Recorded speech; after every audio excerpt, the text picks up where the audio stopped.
මීට බොහෝ කලකට පෙර කල්ප 91කට පෙර මේ ලෝකේ පහළ වුණා පුස්ස කියලා සම්මා සම්බුදුරජාණන් වහන්සේ නම. ඒ පුස්ස සම්මා සම්බුදුරජාණන් වහන්සේට ඒ රටේ රජුරෝ තමයි සම්පූර්ණයෙන්ම දාන දෙන්නේ. මිනිසුන්ට දාන දෙන්න දෙන්නේ නැහැ. ඒ කාලේ දීර්ඝායුෂ තියෙන කාලයක්. ඒ නිසා අද කාලේ අපි 7 දවසක් දාන දෙන්නේ. ඒ වගේ ඒ කාලේ අවුරුදු ගණන් එක පිට දාන දෙනවා. ඉතින් ලෝකෙට සම්මා සම්බුදුරජාණන් වහන්සේ නමකුත් පහළ වෙලා ඒ සම්මා සම්බුදුරජාණන් වහන්සේට පිය රජුරෝ විතරක් දන් දෙනවා. ඒ දානෙට තමන්ගේ පුතාලවත් හවුල් කරගන්නේ නැහැ. ඒ නිසා පුතාලා 3 දෙනෙක් හිටියා. මේ පුතාලා 3 දෙනා කල්පනා කළා අනේ අපි කොහොමද දානයකට සම්බන්ධ වෙන්නේ?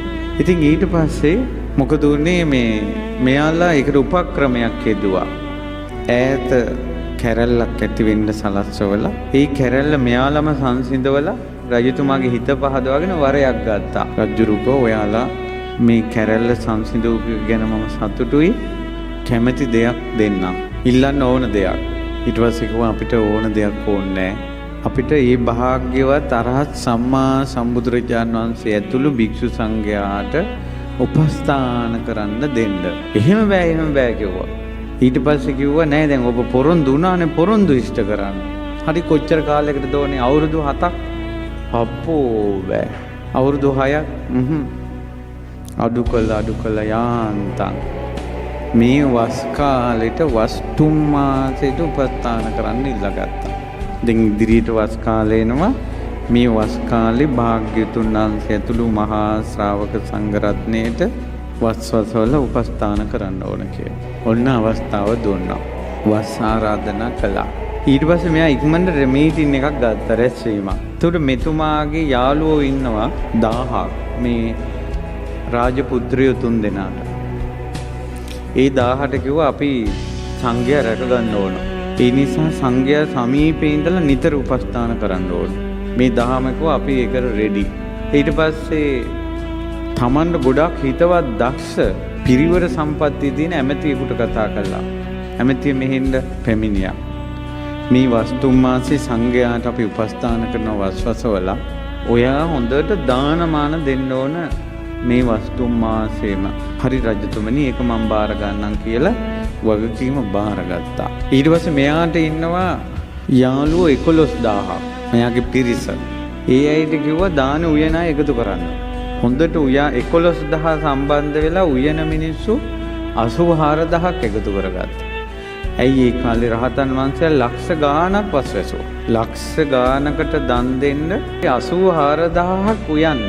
11000ක් බඩු මුට්ටු එකතු කරන්න. ප්‍රධාන ඇමතියා තමයි ඔක්කොම කරන්න දැන්. ඒ අවශ්‍ය සියලුම බඩු භාණ්ඩාගාරයෙන් නිකුත් කරන්න භාණ්ඩාගාරිකතුමාට පැවරුවා. එතුමාගේ නෝනයි හරි දක්ෂයි. එදා ඉඳලා දානේ කටයුතු සිද්ධ වුණා.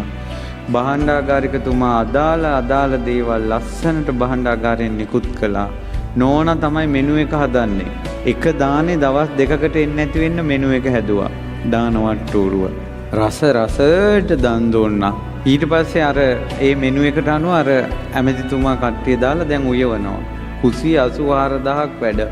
අර රාජ කුමාරයයි ඔහුගේ යාළුවෝ 1000යි කලාතුරකින් ලැබුණ අවස්ථාව මේ වස් 3 මාසෙම අපි ගෙවල් වලට යන්නේ නැතුව ඉමු කියලා මං හිතන්නේ බඹසර සමාදන් වෙලා ඇඟට කහපාට සෝල් එකක් දාගත්තා.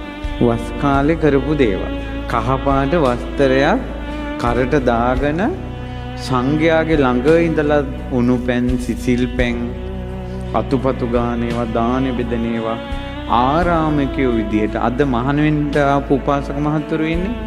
අන්න ඒ වගේ අර කුමාරයයි 1000යි අර කුමාරවරු 3 දෙනයි 1000යි සංඝයාගේ ළඟ ඉඳලා උපස්ථාන කළා. දානමාන ටික ඇමතිතුමයි 11000යි දාන ටික දානශාලාවට ගේනවා. ලස්සන පින්කමක් කරුණා. දාන උයන අය පුදුම සතුටින් උයන්නේ. හරි සතුටුයි. පොඩි උන් ළඟට එනකොට කැමති නැහැ ඵලයව කියලා පොඩි උන් පන්න ගන්නවා. දැන් මේක හැමදාම උයනවනේ. සතියක් හමාරක් යනකොට පොඩි උන් පන්නලා කොතේ පන්නන්නද? කියනවා උඹලා ළඟට වෙලා හිටපල්ලා. හැබැයි මට අත තියන්නේ නැහැ. ඊට පස්සේ පොඩි උමොත් පෙට්ටත් වැඩ දුන්නා. ඊට පස්සේ තව සතියක් විතර යනකොට පොඩි අය දැන් බඩගින්න කන්න හදනවා. දෙන්නේ නැහැ. මේවා සංඝයාගේ ඒවා කියලා. තව සතියක් විතර යනකොට පොඩි උන් මෙහි බලනකොට පොඩි උන් කාලා. උයපේ වගේමුත් කාලා පොඩ්ඩක්. ඊට පස්සේ පළතුරු වලිමුත් පොඩ්ඩක් කාලා මහ මිනිස්සු බලනකොට කෑ ගහනවා කන්න එපා කියලා. ටික දවසක් යනකොට පොඩි උන්නේ මේ මොකක්ද දන්නවද වෙන්නේ? උතුම් කටයුත්තක් නැවත කරනකොට ඒකට තියෙන ගෞරවය නැති වෙලා යනවා. ඒ වගේ කාලයක් යනකොට මේකේ ගෞරවය නැති වෙනවා. නැති වුණා. පස්සේ පොඩි උන් කාලා අර බාගෙත් කැවුම් බාග දාලා. තව මේ දාන ගෙනියලා නැහැ. පොඩි උන් කාපේවණි කියලා අම්මලක් කෑවයෝ.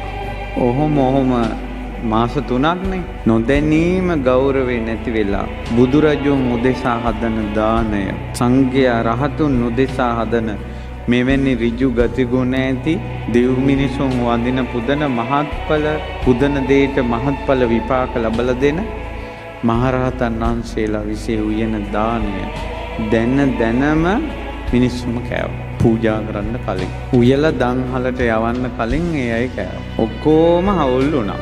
84000 මීට කල්ප 91කට කලින් ඔවුන් මිය ගියේ. කල්ප 91ක්ම ප්‍රේතාත්ම. ප්‍රේතාත්ම කල්පයක් ඉවර වෙනවා, චුත වෙනවා, ප්‍රේත වෙනවා, චුත වෙනවා, ප්‍රේත වෙනවා. කන්න බොන්න නැහැ. හේතුව ඍජු ගතිගුණ ඇති මහරහතුන් විශේෂයි. කළ අකුසලයක් එහෙම විපාක දෙන්න. කල්ප 91ක් බත් කන්න නැති වුණා. කල්ප 91ක් වතුර බොන්න නැති වුණා. මේ මහා භද්‍ර කල්පේ පහළ වුණා. දැන් අර අය මනුස්ස ලෝකෙන් දෙව්ලොවට, දෙව්ලොවෙන් මනුස්ස ලෝකෙට සුගතිවල ඉපදී එනවා. අපේ මහා භද්‍ර කල්පේ මේ කල්පේ පහළ වුණා.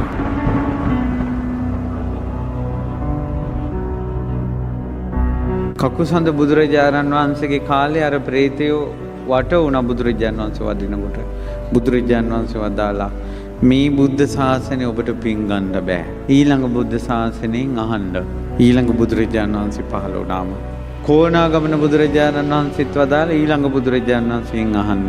කාශ්‍යප බුදුරජාණන් වහන්සේ පහළ වුණා. කාශ්‍යප බුදුරජාණන් වහන්සේ වදාලා ඔබට ඊළඟට පහළ වෙන ගෞතම බුද්ධ ශාසනයේ ඔබගේ ඥාතියෙක් ඉපදෙනවා බිම්බිසාර කියලා. ඒ බිම්බිසාර කියන ඥාතියාගෙන් පින් ගන්න පුළුවන්. කල්ප 91ක් ආපු කෙනාට ඊළඟ බුද්ධ ශාසනයේ පින් ගන්න පුළුවන් කියනකොට හෙට පින් ලැබෙයි කියලා හිතුණා කියනවා. ඒකට ආපු කාලේ කොච්චර දිගයිද? අපේ ගෞතම සම්මා සම්බුදුරජාණන් වහන්සේ ලෝ පහළ වෙලා පස්වග භික්ෂූන් උදෙසා දහම් දෙසලා ඒ උත්තමයෝ අරහත්ත්වයට පත් වුණා. බද්දවග්ගිය කුමාරවරු 30 දෙනා අරහත්ත්වයට පත් වුණා. යසකුල පුත්‍රය ඇතුළු යහළුවෝ 54 දෙනා අරහත්ත්වයට පත් වුණා. මේ 69ක් භික්ෂූන් චරත භික්ඛවේ චාරිකං බහුජන හිතාය බහුජන සුඛාය අත්තාය හිතාය සුඛාය දේව මනුස්සාන ධර්ම ප්‍රචාරයේ යෙදෙව්වා. බුදුරජාණන් වහන්සේ උරුවේ ජනපදයට ඇවිල්ලා උරුවෙල් කාශ්‍යප, නදී කාශ්‍යප, ගයා කාශ්‍යප කියන තුන්බෑ ජටිලයන් දමනය කොට 1000ක් පිරිසට ධර්මයේ දේශනා කළා. පැවිද්ද ලැබලා දුන්නා. ආදිත්ත පරියාය සූත්‍රය අහලා 1000ම අරහත්ත්වයට පත්වුණා. ඒ 1000ක් සංඝරහතන් වහන්සේලා සමග බුදුරජාණන් වහන්සේ රජගහ නුවරට වඩිනකොට බිම්බිසාර මහරජුරවන්ට ආරංචි වෙලා මඟට ගිහිල්ලා බුදුරජාණන් වහන්සේ පිළිගෙන ප්‍රාතිහාර්ය දැකලා තමන්ගේ හිතවත් 11000ක් ඇමතිවරු සමග සෝතාපන්න ඵලයටපත් වුණා බිම්බිසාර රජුරු. ඉතින් එදා වේළුවනාරාමේ බුදුරජාණන් වහන්සේට අතපැන්වක් කළා පූජා කරනකොට මහ පොළොව කම්පා වුණා. සංඝයා විසින් මහා දාන පැවැත්තුවා. අන්න අර 84000ක් ප්‍රේතාත්ම පින් ලැබෙයි කියලා ඉන්නවා. පින් ලැබුණේ එදා රාත්‍රියේ රජතුමාගේ ඇඳ වටේට ඇස් දෙක පියාගන්නකොට පේනවා ප්‍රේතාත්ම. ඇඳේ ජනෙල්ලේ කාමරේ උද්‍යානවල ප්‍රේතාත්ම ඇඳ ගන්න ඇඳුන්නේ කුණු ගඳ ගහන කටවල් වලින් පණුව වැක්කිරෙන විරූපී ශරීර ඇට සැකිලි කැත්තම කැත රූප ගන්ධම ගන්ධ රූප කෙට්ටුම කෙට්ටු රූප.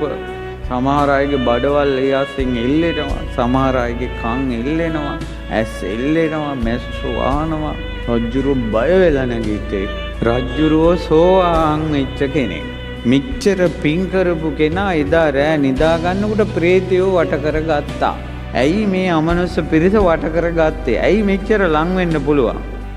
ඥාතීන් හේතුව තමයි වට කරගත්තේ. ඥාති රජතුමා භාග්‍යතුන් වහන්සේට සැලකලා භාග්‍යතුන් වහන්සේ වදාලා ඔබේ ඥාතීන් බුදුරජාණන් වහන්සේ දේශනා කළා හොඳට දානමාන දීලා පින් දෙන්න කියලා. බුදුරජාණන් වහන්සේ ඥාති සම්බන්ධයෙන් විස්තර කළා. මීට කල්ප 91කට කලින් රජ කුමාරවරු 3 දෙනෙක් 1000ක් සමග එකතු වෙලා දානයක් දෙද්දි ඔබ තමයි දානේ බාරගත් ඇමතියා. ඔබේ හිතවත් පිරිස තමයි දානේ ඉව්වේ. දානේ උයනකොටයි සංඝයාගේ දේ කෑවේ. ඇයි කාලයක් යනකොටනේ. 3 රජ කුමාරවරු 3 දෙනෙක් කසාවත් දරාගෙන 1000ක් සමග සංඝයාට සමීපව උපස්ථාන කළා. අන්නේ 3 දෙනා තමයි උරුවෙල් කාශ්‍යප, නන්දී කාශ්‍යප, ගයා කාශ්‍යප. අර දංහලේ හිටපු යාළුවෝ 1000 තමයි. ඒ තුම්බෑ ජටිල පිරිසගේ හිටපු 1000ක් පිරිස.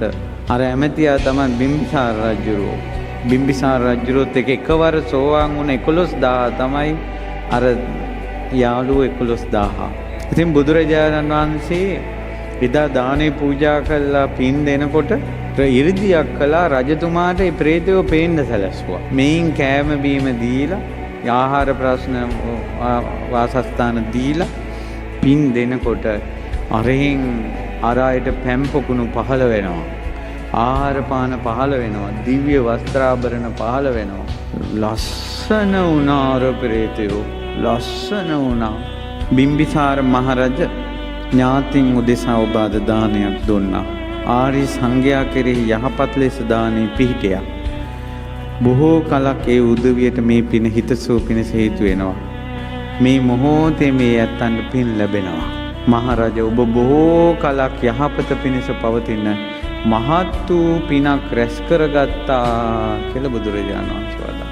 මේ ධර්ම දේශනාව අහගෙන හිටපු 84000ක් පින් අනුමෝදන් වුණ ඒ පිරිස බුදුරජාණන් වහන්සේගේ ධර්මය අසා ඉඳිද්දිම പ്രേත ලෝකෙන් චුත වෙලා දෙවිවරු 84000ක් බවට පත් වුණා. මේ දේශනාව බුදුරජාණන් වහන්සේ 7 වතාවක් දේශනා කළා. ඊළඟ වතාවේ ධර්මයේ දේශනා කරනකොට ඒ 84000ම සෝතාපන්න ඵලයට වත් වුණා.